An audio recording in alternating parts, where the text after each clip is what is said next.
Okay, multiple choice questions have four possible answers, A, B, C, D, or in this specific situation, and only one is correct. Assume that you guess the answers to three such questions. Okay, if you guess, your outcomes are either right or wrong. Okay, and it says use the multiplication rule to find the probability of WCW, where C is the correct answer and W is a wrong answer. All right, only one of these is correct. So the probability of it being correct, and I'm just using Excel to write some stuff down, not really to use it to calculate with.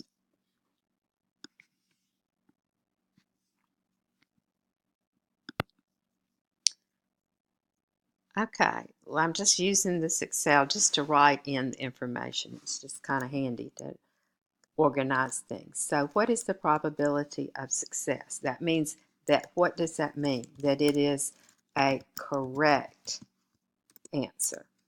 Well, since you had four choices and only one of them is correct, it is actually 1 divided by 4, which is 0.25.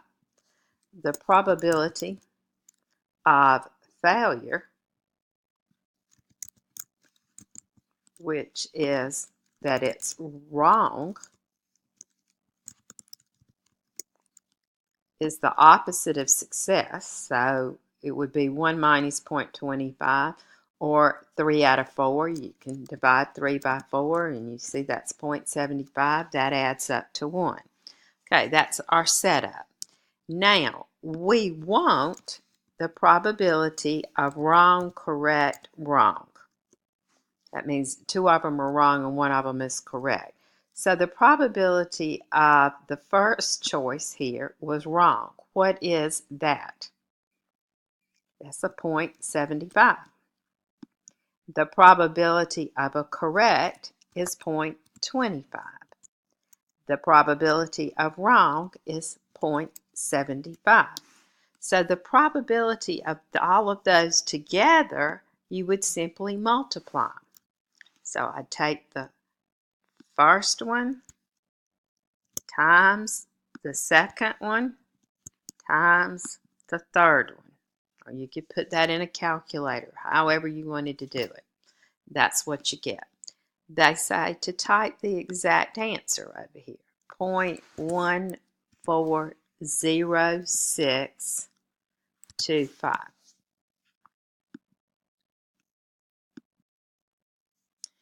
Okay, it says begin with WCW, make a complete list.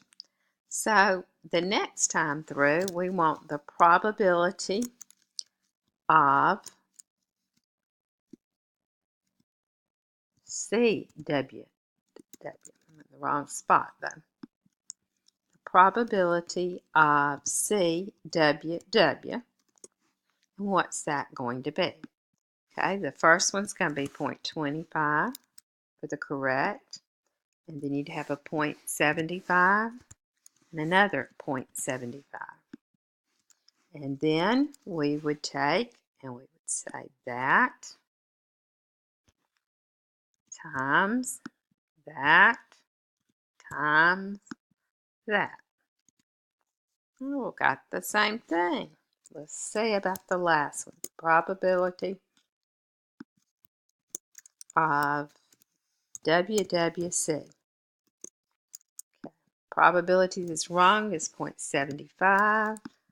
The probability is wrong again, still 0.75, and then correct is 0.25. So we'll go over, we want to multiply those. So first one times second one times the third one. We got the same answer each time. So let's type in these answers. 0.140625.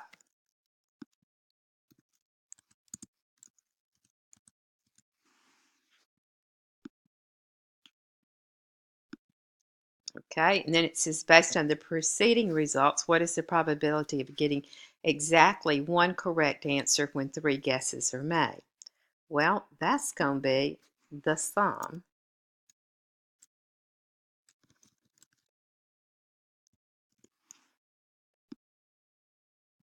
of those. So that probability is going to be 0.42185.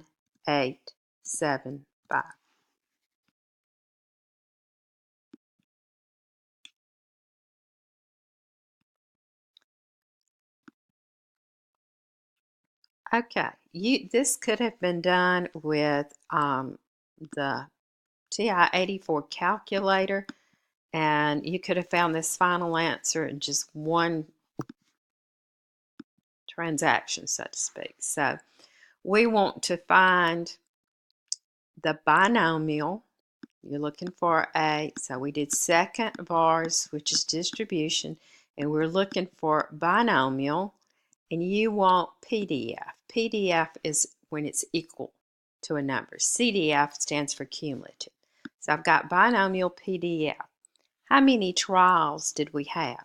We had 3 problems, and the probability of a success was 0.25. And we were looking for exactly 1 out of the 3 to be correct. And then we would go down and paste and then hit enter. And notice we got exactly the same thing. Now that is the way that you would have done it just using the basic calculator or your graphing calculator. Now, what if I wanted to use StatCrunch? Okay, now that I've got StatCrunch open, if I go just over here to Stat, I don't have to put anything really in there. I go to Calculators, and then I hit Binomial. And down here, how many trials? What was in? We had 3 questions. What was the probability of a success? It was 0.25. And we want it to be equal to exactly 1. We wanted exactly 1 to be correct. You see we got the same answer there. So you can work this problem in many ways.